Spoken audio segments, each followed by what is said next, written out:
yimɓe ɓe accite paten galle hadiya o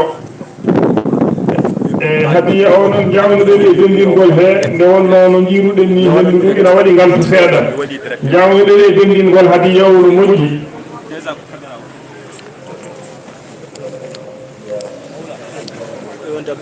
waɗane direct YouTube joni waɗi direct ade tono a waɗi e wadde ngel tottugel Soumayrou en nan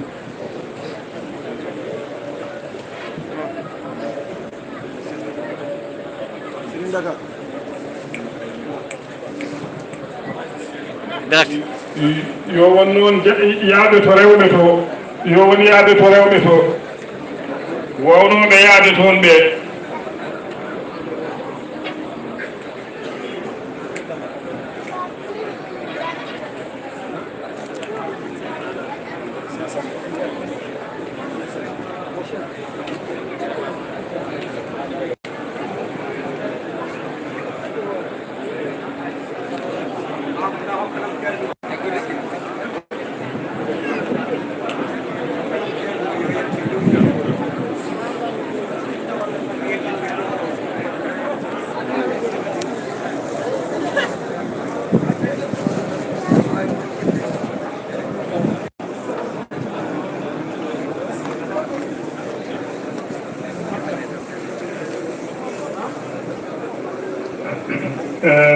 enen ɗental ngal noon eɗen kabre tengti noon enen sukaɓe wuuro ngo kono ziyara mo gownoɗen wadde iidi o so Allah jaɓi ziyara men o koto guesa terno to inchallahu taala ñande alarba nde eyi sen jehino kadi guesa ba koto gawƴal makkari to ko toon daweten nawete noon ko suppiraŋaji e jambe e ratuji eyi ɗum wonata dawol ngol so Allah walli enen piti ɗum ha en gayni tawa ñalawma gerte to toon ne kadi on saha joom machine aji en taƴenne kadi eɓe jamira kamɓe fof yoɓe jaa toon ɓe mballa e ko woni toon e leɗɗe ko taƴle wawa yaltine ko ɗum woni dawol ko ɗum woni ziyara men o so Allah jaɓi inchallah ñande alarba nde ɗum noon enen fof tutiren noon gandiren ɗum noon kadi kebloroɗen noon jottoroɗen noon inchallahu taala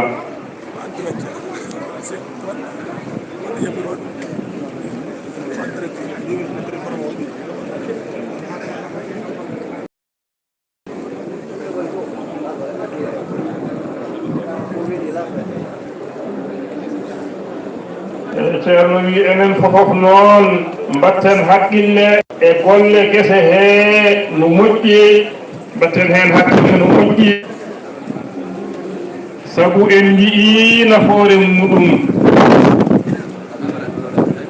golla seeɗa Allah rokkuma ha heewa o wi nde wonno fofof ko anniya ceerno e duwowuji muɗum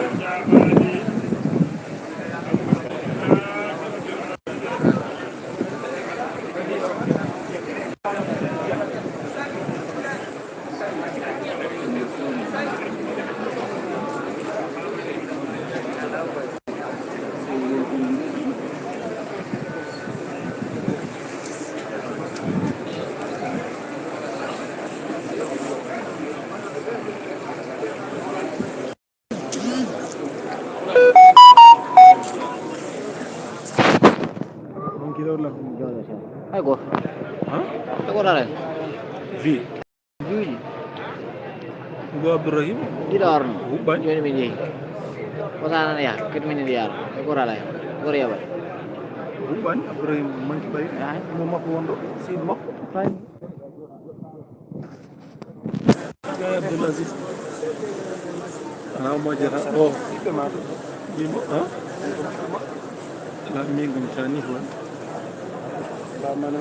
ala on wadde o riɗi makko ala Abdoul Aziz o rota minnirɗamo min ko Mamadou babam ko Abdoul Babir Abdoul Aziz amo woni Abdoul Babir wona mama wimo Abdoul Babir wombo aji wiide Abdoul Ba تنبيه هاي سويلين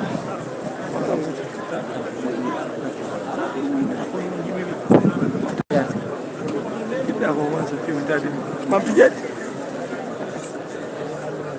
أهلا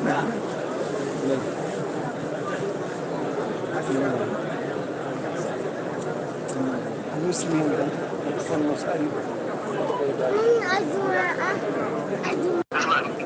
Salam, Bob. Bob Njuri. Ah? Eh. Sure. Eh. Ini tuh.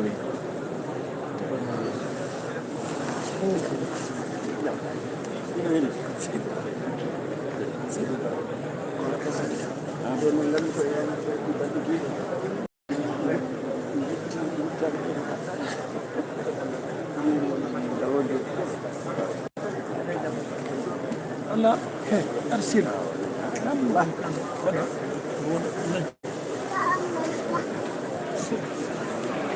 قلت له الله قلت له باب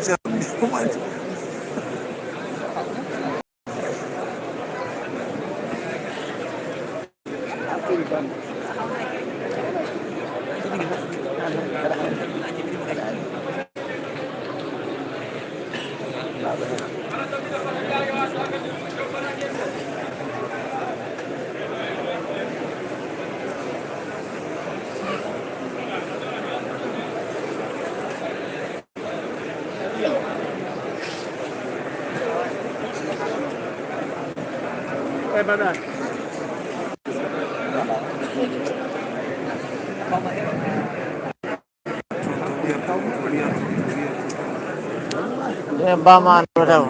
Jor. Bama baik. Urung pergantian lo.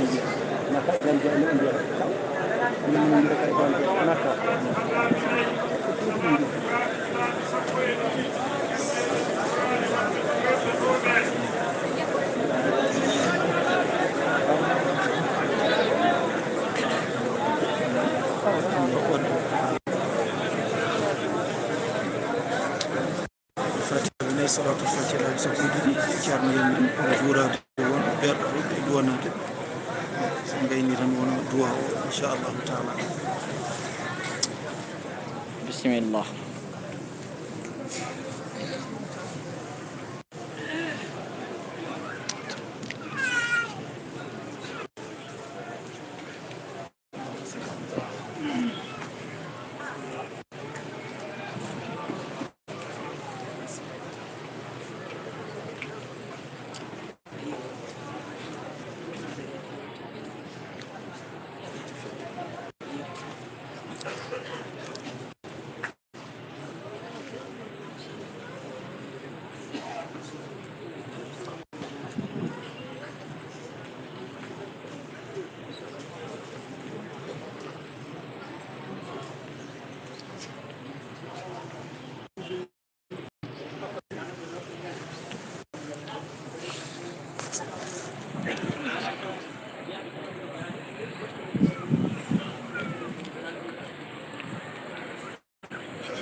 فاتحة صلاة الفاتحة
c'est ça, c'est ça.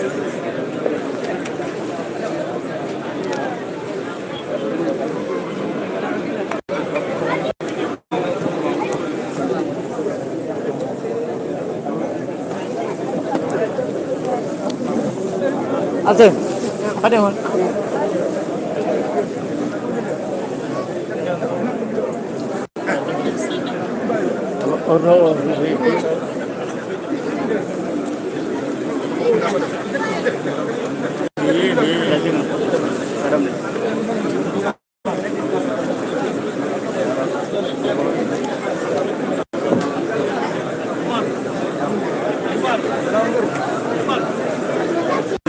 Gak pecah kali.